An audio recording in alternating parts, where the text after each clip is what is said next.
আসসালামু আলাইকুম দর্শক, নগদ জনপদের খবরে আপনাদের সকলকে আমন্ত্রণ জানাচ্ছি। আমি ফাহমিদা দোলা। এখনকার সংবাদ আয়োজন একই সঙ্গে চ্যানেল আই এর ইউটিউব চ্যানেলে এবং চ্যানেলের ওটিটি প্ল্যাটফর্ম আই স্ক্রিনে লাইভ স্ট্রিম হচ্ছে। কোটা সংস্কার আন্দোলনের আড়ালে স্বাধীনতা বিরোধী দেশব্যাপী নাশকতা চালিয়েছে বলে মন্তব্য করেছেন চট্টগ্রাম সিটি কর্পোরেশনের মেয়র এম রেজাউল করিম চৌধুরী। চসিক কার্যালয়ে কোটা সংস্কার আন্দোলনে নিহতদের স্মরণে আয়োজিত শোক সভা ও দোয়া মাহফিলে তিনি এ মন্তব্য করেন। মেয়র বলেন, ভবিষ্যতে এ ধরনের পরিস্থিতি মোকাবেলায় চট্টগ্রামের ৪১টি ওয়ার্ডে জনগণের জান মাল রক্ষায় কাউন্সিলরদের সভাপতি করে কমিটি করা হচ্ছে।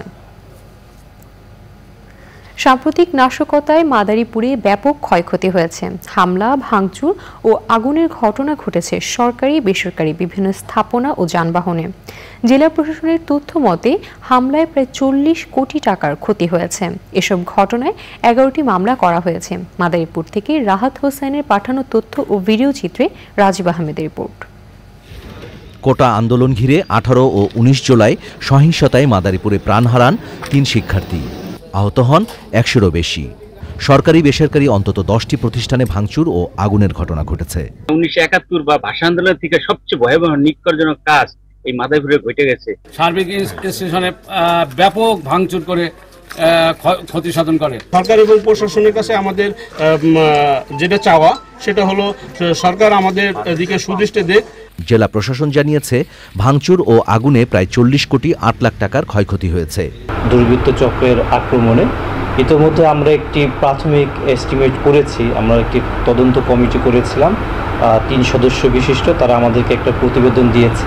মাদারীপুর পৌরসভা বলছে, সরকারের ভাবমূর্তি ক্ষুণ্ণ করতে দেশি বিদেশি কুচক্রী মহল হামলা চালিয়েছে। মাদারীপুরের সশস্ত্র নৈরাজ্য সৃষ্টিকারী, যেটা মাদারীপুরে যে সন্ত্রাস নৈরাজ্য সৃষ্টি করেছেন, এটি মাদারীপুর মানুষ সবার মধ্যে একই প্রশ্নের কোথা থেকে লোক আসতো। নাশকতার ঘটনায় কয়েকজনকে গ্রেপ্তার করা হয়েছে। এই সমস্ত ঘটনায় যারা ইন্ধন দিয়েছে পিছন থেকে, তাদেরকেও আমরা আইডেন্টিফাই করতে পেরেছি এবং তাদের বেশ কয়েকজনকে আমরা ইতিমধ্যে গ্রেফতার করেছি। ঘটনার সাথে সম্পৃক্তদের দ্রুত গ্রেফতার করে দৃষ্টান্তমূলক শাস্তির ঘোষণা দিয়েছেন মুক্তিযুদ্ধ বিষয়ক মন্ত্রী।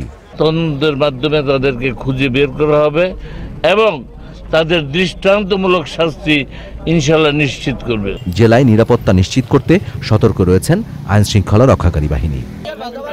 Rajib Ahmed, channel I. জলবায়ু পরিবর্তনের প্রভাবে সাগরের উচ্চ জোয়ারে ভাঙনের কবলে কক্সবাজার সৈকতের ঝাউবন।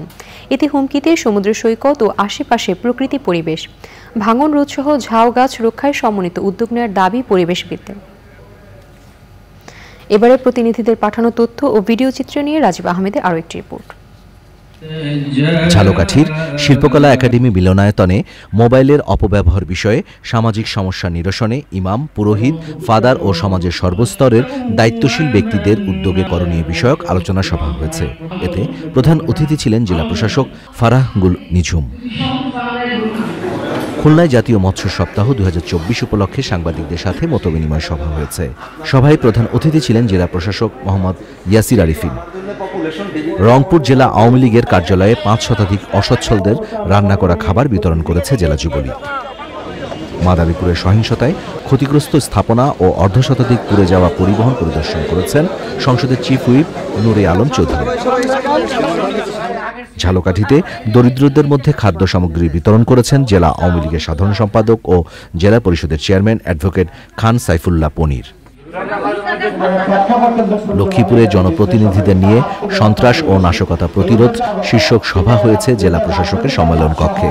জেলা প্রশাসক সুরাইয়া জাহানের সভাপতিত্বে এতে উপস্থিত ছিলেন লক্ষ্মীপুর ৩ আসনের সংসদ সদস্য গোলাম ফারুক পিঙ্কু, ২ আসনের সংসদ সদস্য অ্যাডভোকেট নুরুদ্দিন চৌধুরী নয়ন, ৪ আসনের সংসদ সদস্য মোহাম্মদ আবদুল্লাহ আল মামুন ও অন্যরা।